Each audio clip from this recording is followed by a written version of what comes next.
Hello students, welcome to the new video of Unit 2, Unforgettable Walt Disney, the continue part, page number 12, right hand side second paragraph. આની પહેલાંના પેરેગ્રાફમાં આપણે લોકો volt ડિઝનીનું જે creation Mickey the mouse હતું એને કેટલી જબરદસ્ત સફળતા પ્રાપ્ત કરી એના ઉપર આપણે એક નાનકડી શોર્ટ નોટનો ભાગ જોઈ ગયા. હવે આપણે મિકી ધ માઉસ વિશે બીજા એક બે વાક્યો જાણી અને પછી આગળ પણ બીજી ઘણી બધી માહિતી આપણને મળે છે. હવે અહીં કહે છે તે પ્રમાણે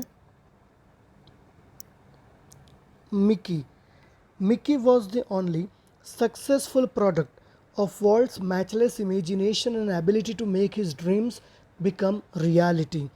હવે આ પણ ટ્રુ ફોલ્સ માટે એક ઇમ્પોર્ટન્ટ સેન્ટેન્સ છે જ્યાં કહે છે કે Mickey was the only first successful product. Mickey જ એકમાત્ર વોલ્ટનું સૌથી સફળ ઉત્પાદન હતું કે જે વોલ્ટની મેચલેસ ઇમેજિનેશન, અહીં આગળ બે શબ્દો વાપર્યા છે, વોલ્ટની મેચલેસ ઇમેજિનેશન એનો મતલબ કહે છે અજોડ જે એની કલ્પના શક્તિ છે અને ability to make his dreams become reality, અને તેના સપનાઓને બીકમ રિયાલિટી એટલે કે સાકાર કરવાની જે તેની અંદર ક્ષમતા હતી એ ક્ષમતાનું વર્ણન મિકી જે એનું પ્રોડક્ટ હતું સફળ તે બતાડતું હતું. આગળ કહે છે It was an ability he could turn on for any occasion. વળી પાછું વોલ્ટમાં બીજી એ પણ ક્ષમતા હતી કે તે કોઈપણ પ્રસંગને ફેરવી શકતા હતા કે કોઈપણ પ્રસંગને બદલી શકતા હતા, ભલે પછી તે લાર્જ ઓર સ્મોલ, કે ભલે પછી આવો પ્રસંગ ખૂબ નાનો રહેલો હોય કે મોટો રહેલો હોય. મતલબ કે વોલ્ટની અંદર કોઈપણ પ્રસંગ જે છે એને બદલી નાખવાની ક્ષમતા હતી. એનો મતલબ ખરાબ પ્રસંગને સારા પ્રસંગમાં ફેરવી દેવો, લોકોને હાસ્ય પ્રસરવું વગેરે. જેમાં એ કહે છે, હવે એક કિસ્સો આપેલો છે, એ કિસ્સો આપણે ધ્યાનમાં લેવાનો છે જે એમના ભત્રીજા સાથે જોડાયેલો છે. વોલ્ટ કહે છે, એમના ભાઈ રોય કહે છે, once when my son Roy Disney means Roy Edward had measles. નવો વર્ડ તમારા માટે છે મિસલ્સ. મિસલ્સનો અર્થ થાય છે ઓરી કે અછબડાનો તાવ, જે આપણને kind of a chicken box કે જે ઓરી અછબડા થયા ને એને કારણે જે શરીરમાં તાવ આવે એ તાવની વાત છે. તો કહે છે એક વખત એમના ભાઈ રોયના દીકરા એડવર્ડને ઓરી અછબડાનો તાવ આવ્યો. તે જ વખતે Walt came and told him the story of Pinocchio, અને એ જ વેળાએ વોલ્ટ ઘરે આવે છે અને પોતાના ભત્રીજાને, આ એક ટ્રુ ફોલ્સ માટે જરૂરી છે, પિન્ચિયો નામના એક કેરેક્ટરની વાર્તા કહે છે which he was making at the time, કે જે વાર્તા ઉપર એ વખતે વોલ્ટ પોતે કામ કરી રહ્યા હતા. When Walt told the story, હવે વોલ્ટ જ્યારે પોતાના ભત્રીજાને વાર્તા કહેતા હતા ત્યારે it was a virtuous performance. હવે એ શબ્દ આપ્યો છે વર્ચ્યુઅસ. વર્ચ્યુઅસ એટલે આબેહૂબ, હુબહુ, બિલકુલ હુબહુ, જાણે કે પરફોર્મન્સ આપી રહ્યા હોય, દેખાવ કરી રહ્યા હોય તે રીતે વોલ્ટ એટલી સુંદરતાથી પોતાના ભત્રીજાને વાર્તા કહેતા હતા. બીજા અહીં પોઈન્ટ્સ આવે છે, હવે તમારે ધ્યાન આપવાના છે કે વોલ્ટ કેવી રીતે સરસ એક સ્ટોરી ટેલર હતા. એમની આગળ જે પરફોર્મન્સ પ્રેઝન્ટ કરવાની જે પદ્ધતિ છે અહીંયા આપેલી છે, જોઈએ. When Walt told a story it was a virtuous performance. His eyes riveted his listeners. Walt તે વખતે પોતાની જે નજરો હતી ને એ હંમેશા પોતાના જે સાંભળનાર છે એની પર રિવેટેડ, એનો મતલબ ચોંટાડી દેતા, ફિક્સ કરી દેતા હતા. એટલે રિવેટ પણ એક વર્ડ વપરાયો છે ટુ ફિક્સ સમથિંગ, કોઈ વસ્તુને સ્થાયી કરી દેવું, સ્થિર કરી દેવું. એટલે વોલ્ટ પોતાના શ્રોતા તરફ પોતાની નજરો સ્થિર કરતા. હિઝ માઉસ્ટેચ એમનો બીજો ગુણધર્મ આપ્યો છે, બીજી રીત. હિઝ માઉસ્ટેચ તેમની જે મૂછો હતી તે ટ્વિચ્ડ એક્સપ્રેસિવલી, નવો વર્ડ આવ્યો ટ્વિચ્ડ, એનો મતલબ સ્લાઇટલી અપ એન્ડ ડાઉન, મૂછોને ઉપર નીચે કરવી, તાવ આપવો જેને કહેવાય છે. તો એમ વોલ્ટ પોતાની મૂછોને પણ એક્સપ્રેસિવલી વર્ડ આપ્યો છે, વર્ણાત્મક રીતે. જેમ મૂછોને કોઈ તાળવા કેવી રીતે આપે છે એમ વોલ્ટ પોતાની મૂછોને તાળવા આપતા. અને third, his eyebrows rose and fall, અને જે તેમની નજરો હતી, એમની જે આઈબ્રોઝ હતી એ આઈબ્રોઝ જે છે આંખોની પાંપણ એને પણ ઉપર નીચે ફેરવતા. અને next, and his hands moved with the grace of a musical conductor, અને પોતાના હાથ જાણે કે કોઈ સંગીતનો પેલો કંડક્ટર હોય જે સંગીતની ધૂનોને અલગ અલગ મ્યુઝિશિયન્સને ડાયરેક્શન આપતા હોય તે રીતે તે પોતાનો હાથ ફેરવતા હતા. તો અહીં વોલ્ટની જે વાર્તા કહેવાની પદ્ધતિ છે વિદ્યાર્થીઓ, એમાં 4 વસ્તુ છે તમારે ધ્યાન આપવાની. Maybe part of a short note પૂછાય કે Walt was a good story teller, જ્યાં સૌથી પહેલાં શું કરતા હતા કે વોલ્ટ જે પણ વાર્તા કહેતા એમાં આપણે જો જોવા જઈએ તો વોલ્ટનું જે પરફોર્મન્સ હતું એ બિલકુલ વર્ચ્યુઅસ પરફોર્મન્સ હતું. એટલે પહેલી બાબત તો એક એ ધ્યાનમાં આવે. બીજી, તેમની નજરો એ શ્રોતા ઉપર ફિક્સ એટલે સ્થિર કરી દેતા હતા. મૂછોને તાળવા આપતા હતા, વર્ણનાત્મક રીતે એક્સપ્રેસિવલી આઈબ્રોઝને અપ એન્ડ ડાઉન કરતા હતા. અને એ ઉપરાંત પોતાના જે હાથ છે એ હેન્ડ જેસ્ટર, જાણે કે એક મ્યુઝિકલ ડાયરેક્ટર પોતે જેસ્ટર્સ આપતો હોય તેમ તે પોતાના હાથ ફેરવતા. એટલે આટલી સુંદર રીતે વાર્તા કહેતા. અને એ જ વખતે આપ્યું છે યંગ રોય, એમનો ભત્રીજો, વોઝ સો વાઇડ આઇડેડ, એકદમ વાઇડ આઇડેડ. વાઇડ આઇડેડનો અહીં અર્થ થશે આશ્ચર્ય પામવું, નવાઈ પામવું, ચકિત થઈ જવું. એ જ વખતે એમનો ભત્રીજો બિલકુલ આશ્ચર્ય પામી જતો at Walt's graphic telling of the fairy tale, કે જે રીતે વોલ્ટ પોતે આ પરિયોરૂપી વાર્તા કહેતા તે સાંભળીને એનું ચિત્રાત્મક વર્ણન સાંભળીને એમનો ભત્રીજો આશ્ચર્ય પામતો.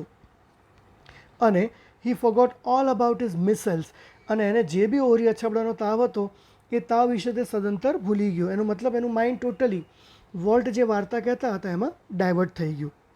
લેટર, ત્યારબાદ, when he so the finish picture, ત્યારબાદ જ્યારે એમના ભત્રીજાએ પોતે વોલ્ટે જે આ ચિત્ર દોરીને પૂરું કર્યું તે જોયું ત્યારે હી વોઝ સ્ટ્રેન્જલી ડિસઅપોઇન્ટેડ, તે ખૂબ આમ વિચિત્ર રીતે નિરાશ થયો, હતાશ થઈ ગયો.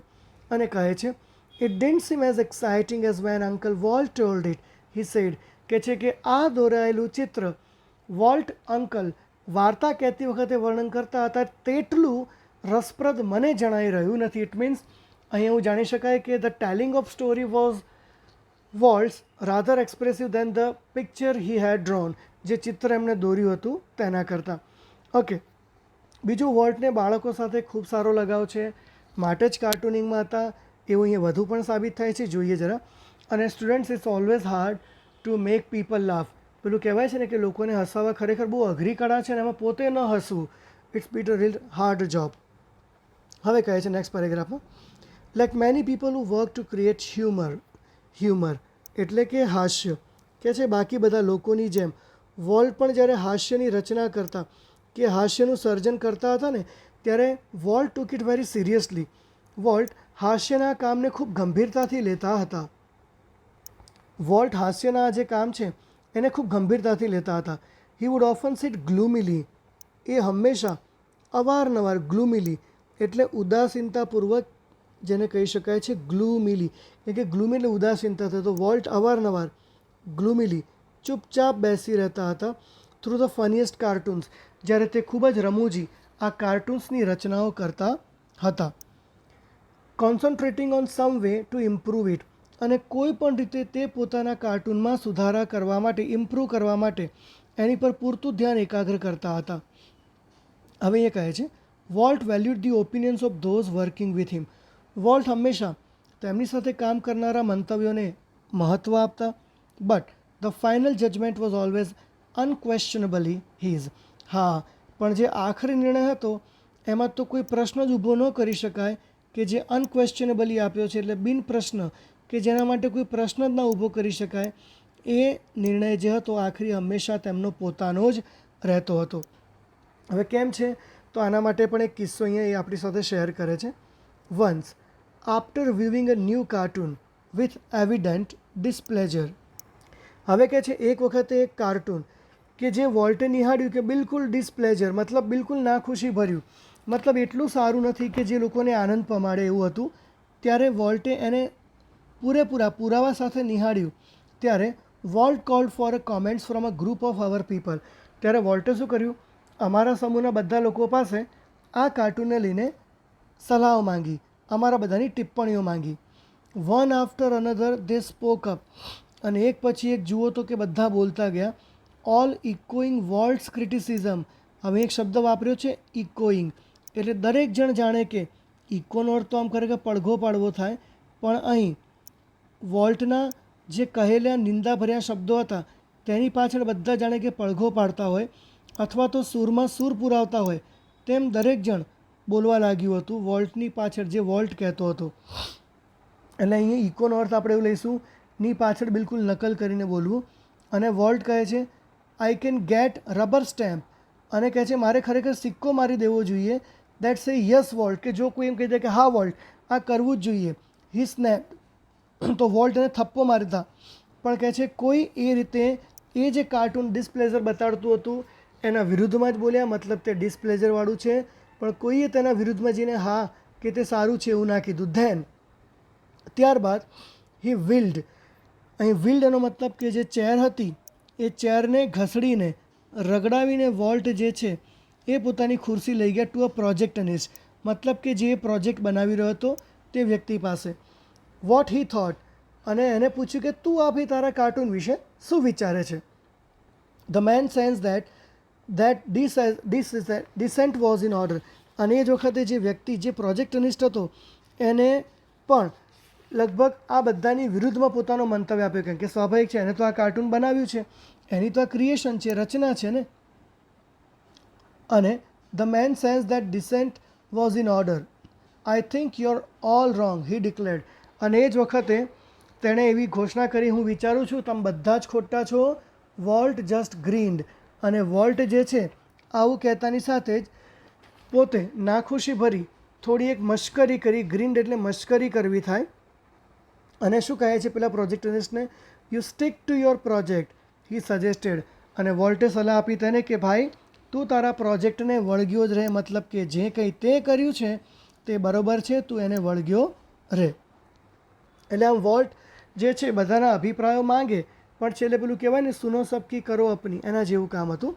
હવે આગળ વોલ્ટને બાળકો પ્રત્યે કેમ લગાવ છે અને કેટલું બાળકોની લાગણીઓનું તે ધ્યાન રાખે છે એ પણ હવે અહીંયા જોવા મળે છે વિદ્યાર્થીઓ. Volt involve himself in everything, volt પોતાને કાર્ટૂનને લગતી દરેક બાબતોમાં ઇન્વોલ્વ કરતા હતા, એટલે અંદર સમાવિષ્ટ કરતા હતા, દરેકે દરેક બાબતો જે પણ હોય બરાબર. જેમ કે એક કિસ્સો કહે છે, during one story conference on the Mickey mouse club TV show. હવે એક વખતે કહે છે મિકી માઉસ ક્લબ ટીવી શોની એક વાર્તા સભા દરમિયાન ધ સ્ટોરીમેન એટલે એક વાર્તાકાર, પોઇન્ટર ઇન હેન્ડ, કે જેના હાથમાં પોઇન્ટર હતું. પોઇન્ટર એટલે બેટા આપણે એક પ્રકારની છોકરાઓ કહી શકીએ કે લાકડી, જેમ પહેલાં જૂના જમાનામાં લાકડીઓ વપરાતી હતી પોઈન્ટ આઉટ કરવા માટે, જેમ અત્યારે લેઝર પેનનો પણ ઉપયોગ થાય છે. તો એ વાર્તાકાર જેના હાથમાં દિશા સૂચન કે પોઈન્ટ કરવા માટે લાકડી હતી, વોઝ આઉટલાઇનિંગ અ સિક્વન્સ, સિક્વન્સ એટલે ક્રમ, વાર્તાનો ક્રમ શું હશે તે એ વાર્તાકાર લાકડી વડે બતાવી રહ્યો હતો, કે જેમ કે how to ride a bicycle, કે એનું જે કાર્ટૂન હતું એ સાયકલ કેવી રીતે ચલાવશે તે બાબત ઉપર. એ જ વખતે વાર્તાકાર કંઈક સંવાદ કરતાં કહે છે, now when you get on your bicycle, અને હવે કહે છે જ્યારે તે પોતાની સાયકલ પર બેસે છે ત્યારે હી બિગેન, વાર્તાકારે શરૂ જ કર્યું કે તરત જ વોલ્ટ સ્ટોપ્ડ હિમ, વોલ્ટે તેને અટકાવી દીધો અને વોલ્ટ કહેવા લાગ્યો, change your bicycle to a bicycle, he said, તેણે વોલ્ટે કીધું તારી સાયકલને સાયકલથી બદલી નાખ, મતલબ કે તારી જે સાયકલ છે એને સાયકલ સાથે બદલી કાઢ. આ વાક્ય અગત્યનું છે, જેમાં યોર કંઈક અલગ પ્રકારના ફોન્ટમાં લખાય છે, રોમન ઇટાલિક વર્ટિકલમાં છપાયેલું છે. એટલે વોલ્ટ શું કહે છે કે ભાઈ વાર્તાકાર, આપણે બાળકો માટે કાર્ટૂન બનાવીએ છીએ તો તે તારી સ્વપ્નશીલ, તારી પોતાની કલ્પના શક્તિ ભરી સુંદર ખૂબ સરસ જે સાયકલ બનાવી છે આ કાર્ટૂન કેરેક્ટર માટે, તું મહેરબાની કર અને એ સાયકલને જે વર્તમાન સમયમાં ચાલુ પ્રવર્તિત જે સાયકલો છે એની સાથે ચેન્જ કરી નાખ. કેમ કે બાળકોના મન મનસ ઉપર એનો પ્રભાવ ખૂબ જબરદસ્ત જોવા મળે છે. અને કહે છે પાછા વોલ્ટ, રિમેમ્બર કે ભાઈ યાદ રાખજે, every kid isn't fortunate enough, કે હર બાળક એટલું નસીબદાર પૂરતું નથી હોતું કે to have a bicycle of his own, કે તેની પોતાની પાસે તેની સાયકલ પણ હોય. ઓબ્વિયસ છે, આ એ જમાનાની વાત છે જે જમાનામાં સાયકલનું પણ ખૂબ સારું મહત્ત્વ રહેતું હતું. એટલા માટે વોલ્ટે વાર્તાકારને આવી એક સજેસ્ટિવ ટિપ્પણી કરી હતી.